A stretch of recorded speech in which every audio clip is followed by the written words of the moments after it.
Welcome back to Dynamic Homeschool. I'm a military spouse and a homeschooling mom to 4 children. And in this video, I wanted to talk about our morning basket for probably the next 2 weeks. So stay tuned.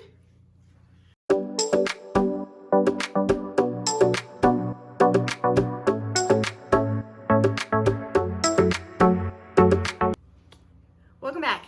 These last couple months have felt a little chaotic and jumbled, and between winter and the holidays, I think that's about it, because with the winter we were forced to stay inside and we kind of just got into a routine of bleh. And my children, as they're getting older, my youngest is 5, I'm realizing that we are having less interaction. Even though they're home all day, it's just not the level of interaction that I was hoping for. Like, we're having day-to-day interaction, but we're not having any of that bonding time. So I brought back Morning Basket for us, or / family meeting. There's a podcast, Homeschool Solutions, which is also by Pam Barnhill, I realized. And they talk about family meeting. And so I've brought that back Wednesday through Friday. So we can talk about the week and the days. I started on Wednesday because I work in the morning, Monday to Tuesday. So by the time I get home, their school is a little light that day. So we don't do Morning Basket those days. But Wednesday through Friday, we do Morning Basket and we get together. So the first thing I want to talk about is what's in my, or when I schedule or how I plan my Morning Basket. The first thing I do is I plan our entire week with like their math and reading and stuff like that. And then I plan our Morning Basket, because some of those things I want to enhance with more books, but I kind of need to know what we're learning for that week. I also am really big on making sure that they're getting some life skills in, learning how to be independent, because that's my goal, is for them to feel secure when they leave my house and that they can handle things. So for these 2 weeks, because we just started back up, I thought we would work on time management. And so at the library, they had, because I knew I didn't have anything at home on this aside from, I think I have like the 7 habits of highly effective people, which doesn't have beautiful pictures in it. So that wasn't going to be helpful for us. They had Serafina Does Everything. And so she has soccer, ballet, French club, and her schedule is jam-packed, so she has to choose what she wants to do. They also had This or That, a story about choosing. So I felt like we only have 3 days, that these were going to be perfect, and talking about time management and just kind of reminding them that there are enough hours in the day, but sometimes it doesn't feel like that. And so we have to pick and choose what we're going to do. So we're going to work on time management and picking and choosing and being okay and weighing our decisions and what we want to do.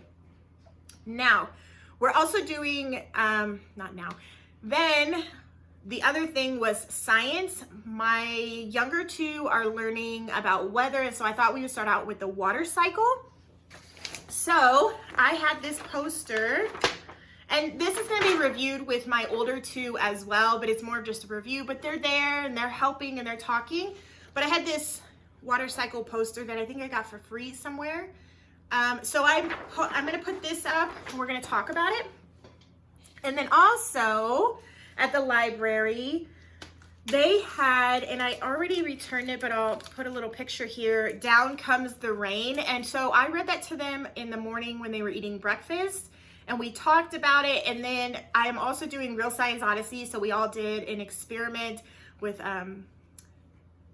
liquid, solid, and gas with water. So we did that. That was fun. My younger 2 really loved it. And then I'm also going to read A Drop Around the World.